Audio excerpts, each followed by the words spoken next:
I'm doing a new setup and it's not working. And now we're just gonna do it without the mic and give me some time to figure it out. And I will do better next time. Hi guys, it's Colleen and welcome back to the channel. Today I am just going to be doing a quick rundown of the books that I have read since May. Now, it might seem like it's a lot to cover from May to July. I'm here to tell you that it's not. I have been having a bit of a reading slump lately, which in turn also fueled a writing slump. I'm just getting back to reading now, and I'm going to have to work a little bit on writing as well. So anyway, let's get started. Okay, so if you see me looking down, I'm reviewing my notes on my phone. Okay, so first book that I have for you is Until Friday Night by Abby Glines, an author that I've read before. I've read her Rosemary Beach series, and this book has a very simple plot. It's about a girl who has trauma and can't really speak, and then she finds a guy who she can speak to, and the story mainly revolves around the girl's inability to speak and the hero's dad's illness. So there's a bit of despondency throughout the book. It mainly deals with grief and how to cope with it, like the motions of going through grief. The conflict plot points are more strategically laid out than Rosemary Beach, which is one of her other series. Another point is that there are lines in this book that are about like devotion to football, racism, and like making a move on your cousin. And it made me curious about an issue as a non-American, because the book is set in Alabama, and I am aware that there are certain stigmas and stereotypes about the state, and I was just wondering if certain issues, like, is it okay in a written work to be like going over, like, using lines like these? I'm just wondering, because sometimes in movies there are some portrayals of sensitive issues that like are okay and are sometimes even like commended and celebrated, because a lot of people think that it's important to like review history and like not like sugarcoat what the country went through. And I was just wondering, when is it okay and when is it not to do that with written works? And yeah, like I said, I'm not really from the US. Maybe one of you can like chime in and inform, do me a solid. And yeah, I was just, I'd like to be informed. The last point that I have for this book is, say what you want about Glines, but she has this boy band group of friends, group of guys who are friends type shit down. I have noticed this in several of her series, and it seems to work for her. And usually it's a group of guy friends who are slightly damaged and richer than God, and she gives enough exposure to the other friends to get you curious about their lives as well and their situation, which leads her to like her next few books about surrounding the other friends. And yeah, it seems to work for her. Until Friday Night, I gave 3 stars. The second book that I have is The Secret to Dating Your Best Friend's Sister by Megan Quinn, and this is a best friend's sibling trope, and it's about the hero Bram. He's been in love with his best friend Rath's little sister Julia since college, and basically the whole book is about him trying to convince her that they're meant to be together. So here's the thing about this book. It was super good and super bad. It was very funny. Like the first half of the book, Bram's POV I found it very funny, like laugh out loud funny. But once they got together, I think there was a very drastic shift in the personality of the two mains, because Bram suddenly turned into this man-child, and the heroine just turned into like a tempestuous bitch. She was always angry, and I don't know, I just expected more from Megan Quinn, because I've read two of her other books, The Dugout and Put Me into Tension, and I like both like a lot. I think Megan Quinn makes the best big brothers. Yeah, I hope there'd be more. I gave The Secret to Dating Your Best Friend's Sister 3 stars as well. The dog has given us permission to continue. So the next book that I have for you guys is Always Practice Safe Hex by Juliet Cross, and if you have watched my previous videos, you will know that I am a fan of this series, her Stay a Spell series, and I think this is the 4th book in her series, and this is an enemies to lovers type trope. As an enemies to lovers, it wasn't much, because I'll tell you why. Because I think the volley of their like arguments is nothing more than angry flirting. I think they were into each other from the start. At least that's how it came across to me. And yeah, it didn't really strike me as a very good enemies to lovers. The string from being enemies to being lovers was hung a bit haphazardly.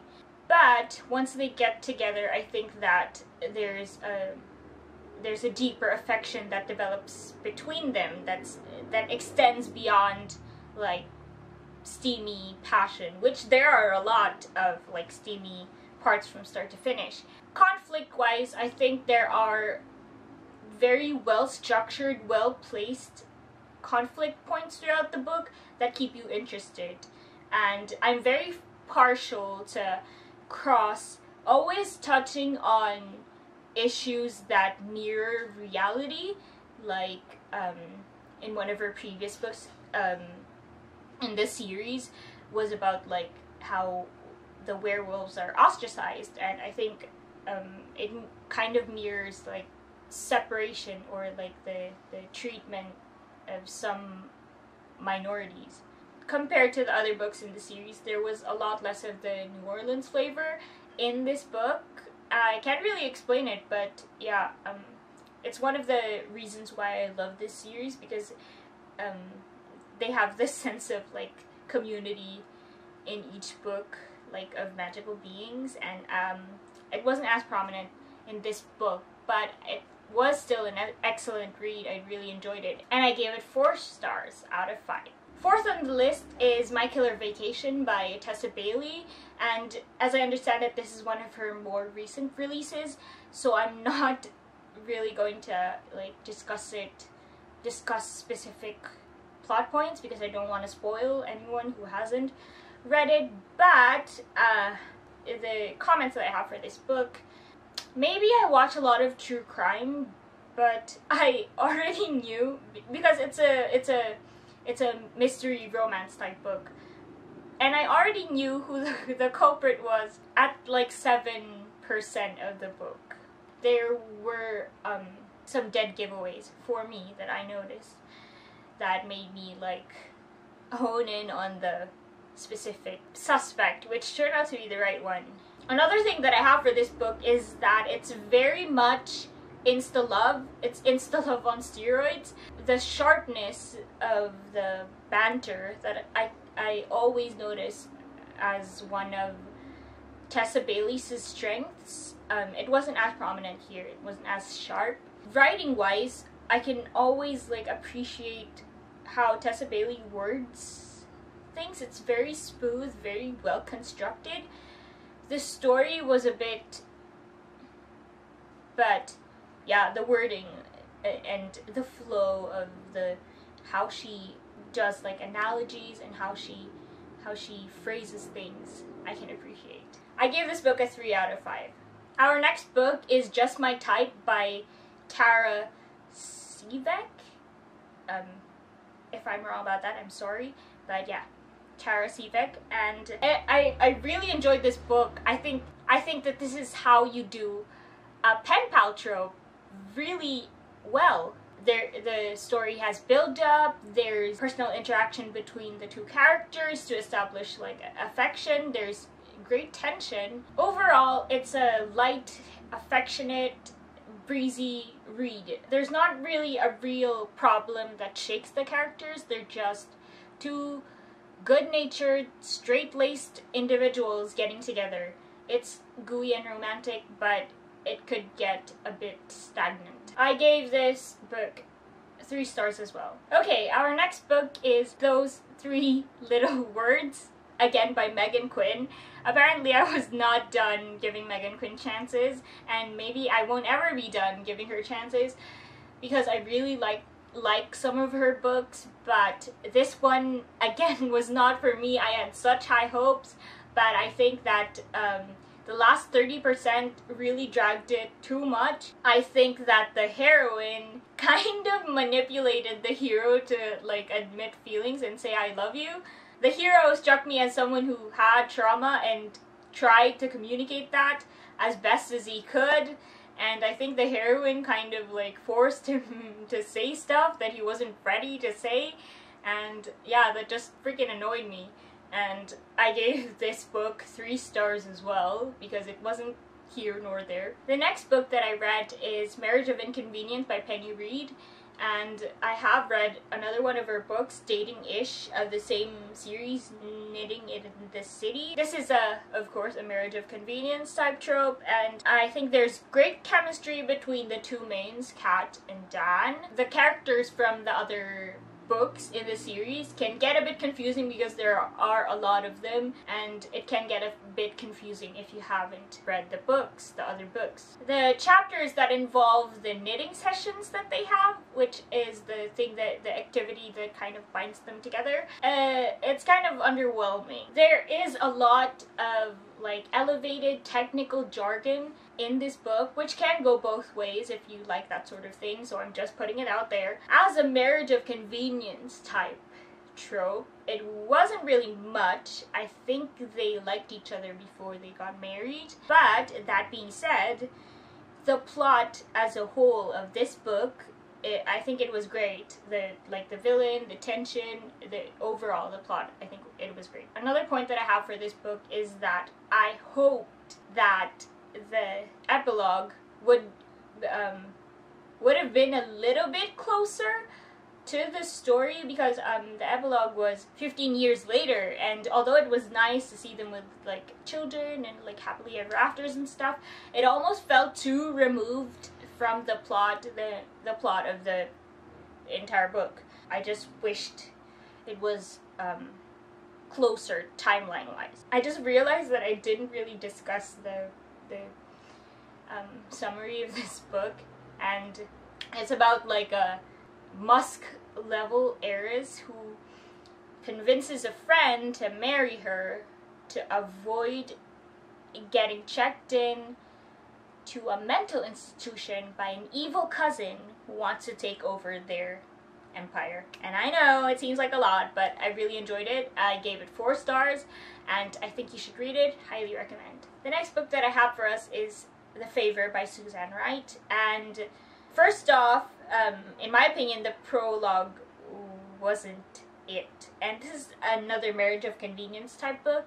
Yeah, I didn't really like the prologue, and right off the bat, the hero, Dane, I think he was kind of manipulative regarding this favor, because I don't want to reveal too much, but he helps the heroine out of a pickle, and I just think that it was very manipulative, that he sort of lorded this thing that he did out of the goodness of his heart over the woman so that she would help him later on, like a scratch my back because I scratched yours or something, like help me because I helped you type of behavior. And first of all, what a Prince Charming, right? piece of shit.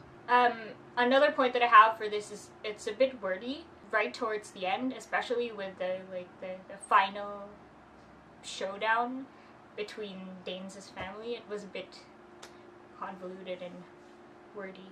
As a marriage of convenience type of book, I think this is very textbook marriage of convenience. Throughout the book, there's this ongoing theme of everyone has damage and they have this sort of mental struggle, which in turn guides their future decisions, like choice in like marriage and whatnot, all their life choices. That's the major theme of the book. I think the heroine Vienna was very funny, and I think the hero Dane was into some kinky shit, and it's not for everyone, but I appreciated how it was portrayed and how it was written, how some experiences earlier in life can shape even like some preferences. Dane overall was a very flawed character for me, which was both endearing and annoying. He was innately good, but he wasn't like a perfect hero. So do with that what you will. And I gave the story 4 stars. Next book that I have for us is Managed by Kristen Callahan, and I have read Friend Zone by Kristen Callahan, and as I understand it, this is part of a series, and the general plot of this book is that a rock band manager and a photojournalist fall in love after meeting on a plane by chance. And right off the bat, just comparing this to Friend Zone, Callahan has come a long way in like evening out chapters, which was one of my points with Friend Zone, that the chapters were very uneven, and I think that she has come a long way in that department, which I'm very glad about. This book had interesting, well-represented characters, and I liked that the relationship between them as a team was a very close-knit family-style type treatment. And yeah, I appreciated that throughout the book, since they're like a band and they're always together on tour, and I had no problem with the two mains, Sophie and Gabriel, chemistry-wise. Their turning point scene, their professor love scene, was a bit flat. It wasn't bad, but it wasn't nothing. It was a bit forgettable. It's nothing special. Their turning conflict was a bit late, 85% I think. Overall, it was an interesting string to follow, but it wasn't really anything new. But I still think that it's great for like chill reading. I gave this book 3 stars. Our last book is 1% of You by Michelle Gross. This is very realistic fiction. I was very impressed. It's about a single mother. She was left by a deadbeat baby daddy. She and her tattoo artist neighbor fall in love after meeting by chance. And like I said, I'm pleasantly surprised by this book because it's a bit mundane. It's not really like overly dramatic like what you would expect most books of the same like single parent tropes are, but it wasn't boring. It could get sappy at times, but the events that happen in the book, I could easily see them happening in real life. Like I said, it wasn't as dramatic, but it was still good. I think it was a very down-to-earth depiction of like a single motherhood. So that's all that I have for you guys. Those were all the books that I read from May to July. So far, I'm currently reading The Deal by L. Kennedy, so I'll tell you more about that later on. I will see you next time. Thanks for watching. Bye!